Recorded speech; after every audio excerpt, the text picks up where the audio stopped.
KSET Karnataka ರಾಜ್ಯ ಸಹಾಯಕ ಪ್ರಾಧ್ಯಾಪಕರ ಅರ್ಹತಾ ಪರೀಕ್ಷೆ 2024.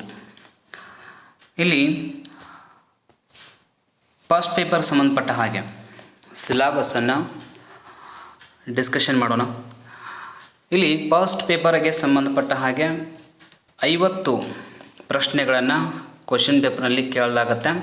ಪ್ರತಿ ಪ್ರಶ್ನೆಗೆ 2 ಅಂಕಗಳಿರುತ್ತೆ. ಹಾಗಾಗಿ ಪ್ರಶ್ನೆ ಪತ್ರಿಕೆಯ ಒಟ್ಟು ಅಂಕಗಳು 100. ಈ 100 ಅಂಕಗಳಲ್ಲಿ ನೀವು ಕೆಸೆಟ್ ಪರೀಕ್ಷೆಯನ್ನು ಪಾಸ್ ಆಗಬೇಕಾದ್ರೆ ನೀವು ಫಸ್ಟ್ ಪೇಪರನ್ನು ಹೆಚ್ಚು ಓದ್ಕೊಳ್ಬೇಕಾಗತ್ತೆ. ಯಾಕಂತಂದ್ರೆ ಫಸ್ಟ್ ಪೇಪರಲ್ಲಿ ನೀವು ಎಷ್ಟು ಸ್ಕೋರ್ ಮಾಡ್ತೀರಿ ಅದ್ರ ಮೇಲೆ ನಿಮ್ಮ ಆಪ್ಷನಲ್ ಸಬ್ಜೆಕ್ಟ್ ಏನಿರುತ್ತೆ ಸೊ ಅದಕ್ಕೆ ಹೆಲ್ಪ್ ಆಗುತ್ತೆ. ಟೋಟಲ್ ಸ್ಕೋರ್ ಹೆಚ್ಚಾಗಲಿಕ್ಕೆ ಫಸ್ಟ್ ಪೇಪರ್ ಭಾಳನೇ ಹೆಲ್ಪ್ ಆಗುತ್ತೆ ಮತ್ತು ಭಾಳ ಈಸಿಯಾಗಿ ಇರುವಂಥದ್ದು ಇದು. ಯಾಕಂದರೆ ಜನರಲಾಗಿ ಕಾಮನಾಗಿ ನಮಗೆ ಗೊತ್ತಿರಬೇಕಾದಂಥ ಕೆಲವು ವಿಷಯಗಳ ಬಗ್ಗೆನೇ ಈ ಪೇಪರ್ ಇರುತ್ತೆ.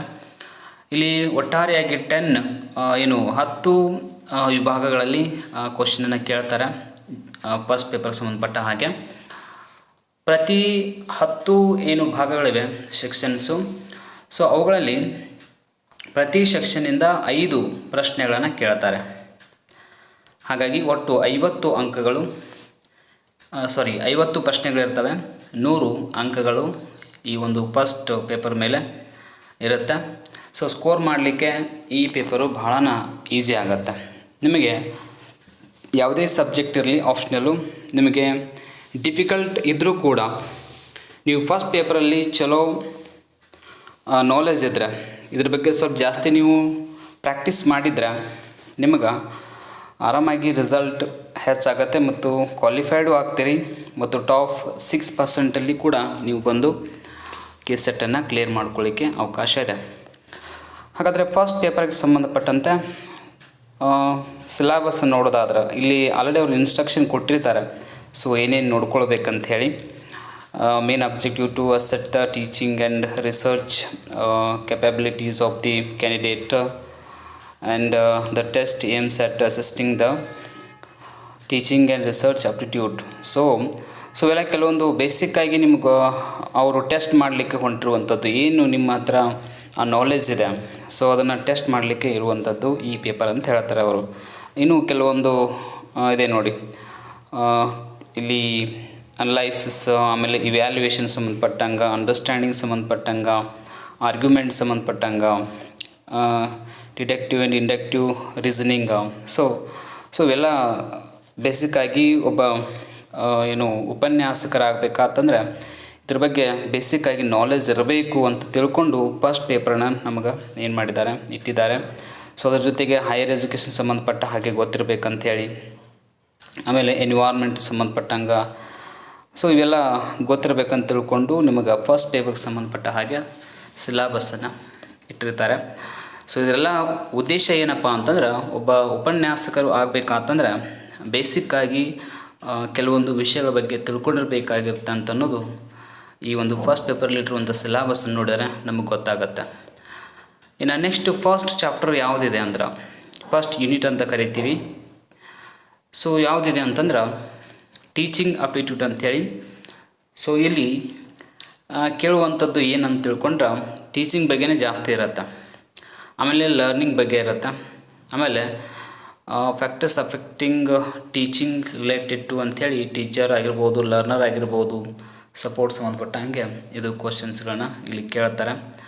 ಸೊ ಇದು ಸಿಲೆಬಸ್ ಆಲ್ಮೋಸ್ಟ್ ನಿಮಗೆ ಗೊತ್ತಿರುತ್ತೆ. ಸೊ ಏನೇನು ಕೇಳಬಹುದು, ಕ್ವಶನ್ಸು ಹೇಗಿರ್ತಾವೆ ಅಂಥೇಳಿ ನೀವು ಲಾಸ್ಟ್ ಏನು ಎಕ್ಸಾಮನ್ನು ಕಂಡಕ್ಟ್ ಮಾಡಿರ್ತಾರಲ್ಲ ಸೊ ಅವುಗಳನ್ನ ಕ್ವಶನ್ ಪೇಪರ್ ನೋಡ್ಕೊಂಡ್ಬಿಟ್ರೆ ಗೊತ್ತಾಗುತ್ತೆ ನಿಜವಾಗ್ಲೂ ಏನೇನು ಕ್ವಶನ್ ಕೇಳ್ಬೋದು, ಹೈಲೈಟ್ ಆಗ್ಬೋದು ಅಂತ ತಿಳ್ಕೊಂಡು. ಸೊ ಇಲ್ಲಿ ಮೆಥಡ್ಸ್ ಆಫ್ ಟೀಚಿಂಗ್ ಸಂಬಂಧಪಟ್ಟಂಗೆ ಕ್ವಶನ್ಸನ್ನು ಕೇಳುವಂಥದ್ದು. ಇಲ್ಲಿ ಕೆಲವೊಂದು ಮೆಥಡ್ಸ್ಗಳು ಬರ್ತವೆ. ಸೊ ಲರ್ನಿಂಗ್ ಸೆಂಟರ್ ಮೆಥಡ್ ಅಂತೇಳಿ, ಆಮೇಲೆ ಟೀಚಿಂಗ್ ಸಪೋರ್ಟ್ ಸಿಸ್ಟಮ್ ಅಂತೇಳಿ ಟ್ರೆಡಿಷ್ನಲ್ ಮಾಡರ್ನ್ ಆ್ಯಂಡ್ ICT ಅಂಥೇಳಿ ಬೇಸ್ಡ್ ಸಿಸ್ಟಮ್ ಬಗ್ಗೆ ಸಂಬಂಧಪಟ್ಟ ಹಾಗೆ ಇನ್ನು ಇವ್ಯಾಲ್ಯೂಯೇಷನ್ ಸಿಸ್ಟಮ್ ಬಗ್ಗೆ ಹೇಗಿರಬೇಕು ಅಂತ ತಿಳ್ಕೊಂಡು ಸೊ ಅದ್ರ ಬಗ್ಗೆ ಇರುವಂಥ ಕ್ವಶನ್ಸ್ಗಳನ್ನ ಹೈಲೈಟ್ ಮಾಡ್ತಾರೆ. ಆಮೇಲೆ ಕಂಪ್ಯೂಟರ್ ಬೇಸ್ಡ್ ಟೆಸ್ಟಿಂಗ್ ಇರ್ತವೆ, ಸೊ ಅವುಗಳು ಹೇಗಿರ್ತವೆ ಅನ್ನೋದ್ರ ಬಗ್ಗೆ ಕ್ವಶನ್ಸನ್ನ ಕೇಳುವಂಥದ್ದು. ಸೊ ಇದೆಲ್ಲ ಸಿಲೆಬಸ್ ಸಂಬಂಧಪಟ್ಟ ಹಾಗೆ ಇರುತ್ತೆ. ಇನ್ನು ನೆಕ್ಸ್ಟ್ ಸೆಕೆಂಡ್ ಯೂನಿಟ್ ಸಂಬಂಧಪಟ್ಟಂಗೆ ರಿಸರ್ಚ್ ಬಗ್ಗೆ ಇರುವಂಥದ್ದು. ರಿಸರ್ಚ್ ಮೀನಿಂಗ್, ಟೈಪ್ಸ್, ಅವಳು ಕ್ಯಾರೆಕ್ಟರಿಸ್ಟಿಕ್ಸ್ ಆಗಿರ್ಬೋದು, ಆಮೇಲೆ approaches to research and methods of research ಸಂಬಂಧಪಟ್ಟ ಹಾಗೆ ಇಲ್ಲಿ ಎಕ್ಸ್ಪಿರಿಮೆಂಟಲ್, ಡಿಸ್ಕ್ರಿಪ್ಟಿವ್, ಹಿಸ್ಟಾರಿಕಲ್ ಸೊ ಎಲ್ಲ ಬರ್ತವೆ. ಇನ್ನು ಸ್ಟೆಪ್ಸ್ ಆಫ್ ರಿಸರ್ಚ್ ಅಂದರೆ ರಿಸರ್ಚ್ ಸ್ಟಾರ್ಟ್ ಹೆಂಗಾಗುತ್ತೆ, ಅದು ಎಂಡ್ ಹೆಂಗಾಗುತ್ತೆ ಅನ್ನೋದು ಕೆಲವೊಂದು ಹಂತಗಳಿರ್ತವೆ, ಸೊ ಅವುಗಳ ಬಗ್ಗೆ ಕೇಳುವಂಥದ್ದು. ಇನ್ನು ಥೀಸಸ್ ಬಗ್ಗೆ ಮತ್ತು ಆರ್ಟಿಕಲ್ಸನ್ನ ಬರೆಯುವಂಥದ್ದು ವಿಧಾನ. ಇನ್ನು ICT ರಿಸರ್ಚ್ ಸಂಬಂಧಪಟ್ಟಂಗೆ ಆಮೇಲೆ ರಿಸರ್ಚ್ ಎಥಿಕ್ಸ್ ಬಗ್ಗೆನೂ ಕೂಡ ಗೊತ್ತಿರಬೇಕಾಗತ್ತೆ. ಸೊ ರಿಸರ್ಚ್ ಅಂದರೆ ಕೇವಲ ಸುಮ್ಮನೆ ನಾವು ಏನೋ ಒಂದು ಬರೆದಿಡುವಂಥದ್ದಲ್ಲ, ಸೊ ಅದ್ರ ಬಗ್ಗೆ ಏನಂಬುದು ನಮ್ಗೆ ಗೊತ್ತಿರಬೇಕಾಗತ್ತೆ. ಇನ್ನು ಕಾಂಪ್ರಿಹೆನ್ಸಿವ್ ಬಗ್ಗೆ ಸಂಬಂಧಪಟ್ಟಂಗೆ ಪ್ಯಾಸೇಜ್ ಟೆಸ್ಟಿಂಗ್ ಇರುತ್ತೆ ನೋಡಿ, ಟೆಸ್ಟ್ ಬಿ ಇನ್ನು ಕ್ವಶನ್ ಮಾಡೋದು, ಅದಕ್ಕೆ ಕ್ವಶನ್ ಕೇಳಿರ್ತಾರೆ ಆನ್ಸರ್ ಮಾಡುವಂಥದ್ದು. ಸೊ ಇದು 5 ಮಾರ್ಕ್ಸ್ ಅಂದರೆ ಪ್ರತಿ ಯೂನಿಟ್ ಮೇಲೂ ಕೂಡ 5 ಅಂಕಗಳನ್ನು ಕೇಳ್ತಾರೆ. ಹಾಗಾಗಿ ಇಂಥವು ಕಡಿಮೆ ಇರುವಂಥ ಸಿಲೆಬಸ್ ಅಥವಾ ಮಾಹಿತಿ ಏನಿದೆ ಸೊ ಅದನ್ನು ನಾವು ತಿಳ್ಕೊಳ್ಬೇಕಾಗತ್ತೆ. ನೆಕ್ಸ್ಟು ಕಮ್ಯುನಿಕೇಷನ್ ಸಂಬಂಧಪಟ್ಟ ಹಾಗೆ ಕಮ್ಯುನಿಕೇಷನ್ ಸಂಬಂಧಪಟ್ಟಂಗೆ ಮೀನಿಂಗ್, ಟೈಪ್ಸು, ಕ್ಯಾರೆಕ್ಟರಿಸ್ಟಿಕ್ಸ್ ಅಂತೇಳಿ ಕಮ್ಯುನಿಕೇಷನ್ ಸಂಬಂಧಪಟ್ಟಂಗೆ. ಇನ್ನು ಎಫೆಕ್ಟಿವ್ ಕಮ್ಯುನಿಕೇಷನ್ ಸಂಬಂಧಪಟ್ಟ ಹಾಗೆ verbal and non verbal, intercultural and group communications, class room communications ಅಂತ ಬರ್ತವೆ. ಸೊ ಇವೆಲ್ಲ ಕಮ್ಯುನಿಕೇಷನ್ ಸಂಬಂಧಪಟ್ಟಂಗೆ ಕ್ವಶನ್ಸನ್ನ ಕೇಳುವಂಥದ್ದು. ಇದರ ಬೇಸ್ ಮೇಲೆ ಇನ್ನೂ ಕೂಡ ಇಲ್ಲಿ ಇವೆ ಮಾಸ್ ಮೀಡಿಯಾ ಆ್ಯಂಡ್ ಸೊಸೈಟಿಗೆ ಸಂಬಂಧಪಟ್ಟ ಹಾಗೆ ಕ್ವಶನ್ಸ್ ಕೇಳ್ತಾರೆ. ಇನ್ನು ಮೇನ್ ಇರುವಂಥದ್ದು ಇಲ್ಲಿ ನೋಡಿದಾಗ mathematical reasoning and aptitude. So ಇದನ್ನು ಕಾಮನ್ ಆಗಿ ಕಾಂಪಿಟೇಟಿವ್ ಎಕ್ಸಾಮ್ಸನ್ನು ಬರೆಯುವಂಥ ಎಲ್ಲ ಅಭ್ಯರ್ಥಿಗಳಿಗೆ ಇದ್ರ ಬಗ್ಗೆ ಮಾಹಿತಿ ಇರುತ್ತೆ. ಅಲ್ಲಿ ಟೈಪ್ಸ್ ಆಫ್ ರೀಸನಿಂಗ್ ಅಂಥೇಳಿ ನಂಬರ್ಸ್ ಕೊಟ್ಟಿರ್ತಾರೆ, ಲೆಟರ್ಸ್ ಇರ್ತವೆ, ಕೋಡಿಂಗ್, ಡಿಕೋಡಿಂಗ್ ಅಂತ ಇರ್ತವೆ, ರಿಲೇಷನ್ಶಿಪ್ಪನ್ನು ಹೇಳುವಂಥದ್ದು. ಆಮೇಲೆ ಮ್ಯಾಥಮೆಟಿಕಲ್ ಆಪ್ಟಿಟ್ಯೂಡ್ ಅಂತಂದರೆ ಇಲ್ಲಿ ಫ್ಯಾಕ್ಷನ್ಸ್, ಟೈಮ್, ಡಿಸ್ಟೆನ್ಸ್, ರೇಷಿಯೋನು ಸೊ ಎಲ್ಲ ಕೆಲವೊಂದು ಕಂಡುಹಿಡಿಯುವಂಥ ಕೆಲವೊಂದು ಫಾರ್ಮುಲಾಗಳು ಬರ್ತವೆ, ಪ್ರಾಫಿಟ್, ಲಾಸ್, ಇಂಟ್ರೆಸ್ಟ್. ಸೊ ಇದಕ್ಕೆ ಸಂಬಂಧಪಟ್ಟಂಗೆ ಕ್ವಶನ್ಸ್ ಕೇಳ್ತಾರೆ. ಇಲ್ಲಿ ಕೂಡ 5 ಮಾರ್ಕ್ಸನ್ನು ನಿಮಗೆ ಕೇಳ್ತಾರೆ. ಇದಾದಮೇಲೆ ನೆಕ್ಸ್ಟ್ ಕೇಳುವಂಥದ್ದು ಲಾಜಿಕಲ್ ರೀಸನಿಂಗ್ ಅಂತೇಳಿ. ಸೊ ಇದು ಕೂಡ ಸಿಲೆಬಸ್ಗೆ ಇರುವಂಥದ್ದು. ಈ ಯೂನಿಟ್ ಮೇಲೂ ಕೂಡ 5 ಮಾರ್ಕ್ಸ್ ಅಂತೂ ಕೇಳ್ತಾರೆ. Understanding the structure of argument, ಇದಕ್ಕೆ ಸಂಬಂಧಪಟ್ಟಂಗೆಲ್ಲ ಬೇರೆ ಬೇರೆ ಟೈಪ್ಸ್ ಬರ್ತವೆ ಅದರೊಳಗೆ. ನೆಕ್ಸ್ಟು ಇವ್ಯಾಲ್ಯುವೇಟಿಂಗ್, ಇದಕ್ಕೆ ಸಂಬಂಧಪಟ್ಟಂಗೆ ಡಿಡಕ್ಟಿವ್ ಆ್ಯಂಡ್ ಇಂಡಕ್ಟಿವ್ ರೀಸನಿಂಗ್ ಅಂತ ಹೇಳಿಸಿಂದ. ಆಮೇಲೆ ನೆಕ್ಸ್ಟು ವೆನ್ ಡಯಾಗ್ರಾಮ್ಸ್ ಸಂಬಂಧಪಟ್ಟಂಗೆ Indian logic means of knowledge. So ಇದ್ರ ಬಗ್ಗೆ ಇರುವಂಥದ್ದು. ಇದು ಸ್ವಲ್ಪ ಸಿಲೆಬಸ್ ಜಾಸ್ತಿ ಇದೆ. ಅದಾದಮೇಲೆ ಪ್ರಮಾಣ್ಸ್. ಸೊ ಇವು ಕೆಲವೊಂದು ವರ್ಬಲ್ ಟೆಸ್ಟ್ ಮನಿ ಅಂತೇಳಿ ಕೆಲವೊಂದು ಹೊಸ ಟಾಪಿಕ್ಸ್ಗಳನ್ನು ನಾವು ಸ್ವಲ್ಪ ನೋಡ್ಕೊಳ್ಬೇಕಾಗತ್ತೆ, ಯಾಕಂದರೆ ಇವೇ ಕ್ವಶನ್ಸು ನಮಗೆ ಡಿಫಿಕಲ್ಟ್ ಆಗ್ತವೆ.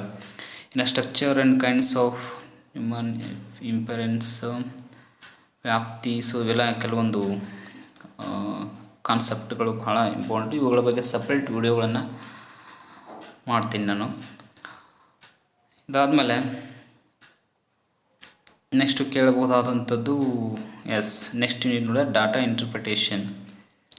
ಇದಕ್ಕೆ ಸಂಬಂಧಪಟ್ಟ ಹಾಗೆ ಇಲ್ಲಿ sources and classification of data ಅಂತ ಬರುತ್ತೆ. ಇನ್ನು ಕ್ವಾಂಟಿಟೇಟಿವ್ ಆ್ಯಂಡ್ ಕ್ವಾಲಿಟೇಟಿವ್ ಡೇಟಾ ಅಂತೇಳಿ. ಇನ್ನು ಗ್ರಾಫಿಕಲ್ ರಿಪ್ರೆಸೆಂಟ್ ಬಗ್ಗೆ ಸಂಬಂಧಪಟ್ಟಂಗೆ bar diagrams, histograms and pie chart, table, ಆಮೇಲೆ ಡಾಟಾ, ಆಮೇಲೆ ಚಾರ್ಟ್ಗಳು, ಇವೆಲ್ಲ ಲೈನ್ಸ್ ಎಲ್ಲ ಬರ್ತವೆ. ಇವೆಲ್ಲ ಮ್ಯಾಪಿಂಗ್ ಆಫ್ ಡೇಟಾ, ಆಮೇಲೆ ಡಾಟಾ ಇಂಟರ್ಪ್ರಿಟೇಷನು, ಆಮೇಲೆ ಡಾಟಾ ಆ್ಯಂಡ್ ಕವರೆನ್ಸ್ ಅಂತೇಳಿ. ಸೊ ಇವೆಲ್ಲ ಇರುವಂಥವು ಬೇಸಿಕ್ಕಾಗಿ ಇರಲೇಬೇಕಾದಂಥವು. ಆದರೆ ಇವು ಕೆಲವೊಂದು ಸಬ್ಜೆಕ್ಟ್ದವ್ರಿಗೆ ಇವೆಲ್ಲ ಹೊಸದು ಅನಿಸುತ್ತೆ, ಇನ್ನು ಕೆಲವು ಸಬ್ಜೆಕ್ಟ್ದವ್ರಿಗೆ ಇವೆಲ್ಲ ಕಾಮನ್ ಆಗಿ ಗೊತ್ತಿರ್ತವೆ. ಇದಾದಮೇಲೆ ನೆಕ್ಸ್ಟ್ ಇರುವಂಥದ್ದು information and communication technology, ICT. So ಇದಕ್ಕೆ ಸಂಬಂಧಪಟ್ಟಂಗೆ ಫಸ್ಟ್ ಚಾಪ್ಟರ್ಲ್ಲೂ ಕೂಡ ಫಸ್ಟ್ ಯೂನಿಟಲ್ಲಿ ಕೂಡ ಇದ್ರ ಬಗ್ಗೆ ಇದೆ, ICT ಬಗ್ಗೆ. ICT ಆಮೇಲೆ ಇದು ಬೇಸ್ಡ್ ಇಂಟರ್ನೆಟ್ ಸಂಬಂಧಪಟ್ಟಂಗೆ, ಇಮೇಲ್, ಆಡಿಯೋ, ವಿಡಿಯೋ ಸಂಬಂಧಪಟ್ಟಂಗೆ, ಡಿಜಿಟಲ್ ಆ್ಯಂಡ್ ಹೈಯರ್ ಎಜುಕೇಷನ್ ಸಂಬಂಧಪಟ್ಟಂಗೆ. ಕ್ವಶನ್ಸ್ಗಳನ್ನು ಕೇಳುವಂಥದ್ದು. Next people development and environment. So ಇಲ್ಲಿ ಸಪ್ರೇಟಾಗಿ ಇದರ ಮೀನಿಂಗ್ ಗೊತ್ತಿರಬೇಕು. Human development and human and environmental interaction ಅಂಥೇಳಿ. ಸೊ ಇಲ್ಲಿ ಸ್ವಲ್ಪ ಸೈನ್ಸ್ ಅಪ್ಲಿಕೇಬಲ್ ಆಗುವಂಥದ್ದು. Solid, liquid, economic and political dimensions. So ಎಲ್ಲ ಸ್ವಲ್ಪ ಸೈನ್ಸ್ಗೂ ರಿಲೇಟೆಡ್ ಇರುವಂಥದ್ದು ಕಾನ್ಸೆಪ್ಟು. ಇಂಪ್ಯಾಕ್ಟ್ಸ್ ಆಫ್ ಪೊಲ್ಯೂಷನ್, ಎಸ್. ಅದಾದಮೇಲೆ ನೆಕ್ಸ್ಟ್ ಇರುವಂಥದ್ದು ನ್ಯಾಚುರಲ್ ಆ್ಯಂಡ್ ಎನರ್ಜೀಸ್ ರಿಸೋರ್ಸಸ್ ಸಂಬಂಧಪಟ್ಟಂಗೆ ಸೋಲಾರ್, ವೈಂಡ್, ಸಾಯಿಲ್ ಇವೆಲ್ಲ ನಿಮ್ಗೆ ಗೊತ್ತಿರ್ತವೆ. ಇದೆಲ್ಲ ಸ್ವಲ್ಪ ಸೈನ್ಸ್ ಸಂಬಂಧಪಟ್ಟ ಹಾಗೆ ಕ್ವಶನ್ಸ್ಗಳನ್ನ ಕೇಳುವಂಥದ್ದು. ಇಲ್ಲಿ ಕೂಡ ಅದೇ ಇದೆ, ಎನ್ವಿರಾನ್ಮೆಂಟಲ್ ಸಂಬಂಧಪಟ್ಟ ಹಾಗೆಯೇ ಪ್ರೊಟೆಕ್ಷನ್ ಆ್ಯಕ್ಟ್ ಇದೊಂದು ಆ್ಯಕ್ಟ್ ಇದೆ. ಸೊ ಅದ್ರ ಸಂಬಂಧಪಟ್ಟಂಗೆ. ಇದಾದಮೇಲೆ ನೆಕ್ಸ್ಟು ಇವೆಲ್ಲ ಸಪ್ರೇಟಾಗಿ ಕೆಲವೊಂದು ಇಂಪಾರ್ಟೆಂಟ್ ಏನು ಕಾನ್ಸೆಪ್ಟ್ಗಳನ್ನ ಇಟ್ಟಿದ್ದಾರೆ. ಇದಾದಮೇಲೆ ನೆಕ್ಸ್ಟು ಹೈಯರ್ ಎಜುಕೇಷನ್ ಲಾಸ್ಟ್ ಕೇಳುವಂಥದ್ದು ಅಂತಂದ್ರೆ ಹೈಯರ್ ಎಜುಕೇಷನ್ ಬಗ್ಗೆ institutions of higher learning and education in ancient India. So ಆ ಟೈಮಲ್ಲಿ ಏನಿತ್ತು, ಇನ್ನು evolution of higher research and learning. So ಇದಕ್ಕೆ ಸಂಬಂಧಪಟ್ಟಂಗೆ ಪೋಸ್ಟ್ ಇಂಡಿಪೆಂಡೆನ್ಸ್ ಏನಾಯಿತು ಅಂಥೇಳಿ. ಇದು oriental conventional and non conventional learning program, ಎಸ್ ಇದು ಕೂಡ. And professional and technical and skill based education ಹೆಂಗಿರುತ್ತೆ. So value education, value education ಬಹಳ ಇಂಪಾರ್ಟೆಂಟ್ ನೋಡಿ. Environmental education and police, so and next and administration. Okay, so ಇಷ್ಟು syllabus ಇರುವಂಥದ್ದು.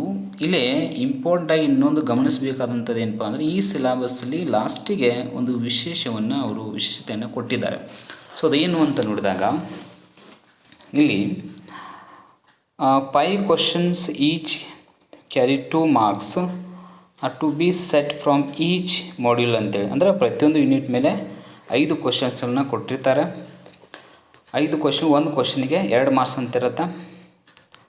Next whenever graphical or question are set for candidates, a passage followed by equal number of questions and weightage be set for visually impaired candidates.